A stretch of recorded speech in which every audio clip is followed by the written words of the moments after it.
యేసు ప్రభువారు వారి కోసం ఒడ్డున ఆహారాన్ని సిద్ధపరుస్తున్నారు. నుప్పులేసి నుప్పుల మీద రొట్టె కాల్చి నుప్పుల మీద చేపలు కాలుస్తున్నారు. ఎవరి కోసం? వాళ్ళు ఏమనుకుంటున్నారు? ఆకలేస్తుంది, చేపలు పడదాం వెళ్తున్నారు. ఆకలిస్తే చేపలు పడతాయా? పడవు. మీకు ఎందుకో తెలుసా? మిమ్మల్ని నన్ను పోషించేది యేసయ్య. చాలాసార్లు మనం అనుకుంటాం, నా కష్టార్జితం 3 పూటల అన్నం తింటున్నా అనుకుంటున్నారు.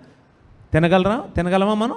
కష్టార్జితం నాది, నేను సంపాదించేది అనుకుంటే చేయలేం. ఎవరు పోషిస్తారు? దేవుడే. 40 సంవత్సరాలు ఆకాశం నుండి మన్నాను కురిపించి పోషించాడు. 40 సంవత్సరాలు అయిపోయిన తర్వాత మీరు కట్టని ఇళ్లలో నివసిస్తారు, నాటని తోటల్లో భోంచేస్తారని చెప్పాడు దేవుడు. దేవునికి స్తోత్రం. ఈరోజు వరకు కూడా దేవుడు అదే చేస్తున్నాడు మన జీవితంలో. యెహోవా యందు భయభక్తులు కలిగి ఆయన త్రోవల యందు నడుచు వారందరూ వర్ధిల్లుతారు. హల్లెలూయా.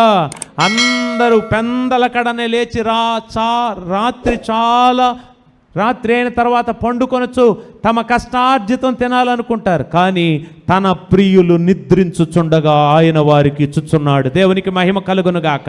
అలాంటి కృప నీకు కలుగునుగాక. దేవుడు మనల్ని పోషించునుగాక. యేసు ప్రభువారు ఆ నది లేక సముద్రపు అద్దరిని వాళ్ళ కొరకు చేపలు కాలుస్తున్నారు. నీ కొరకు కూడా అనుగ్రహించునుగాక. ఆమేన్.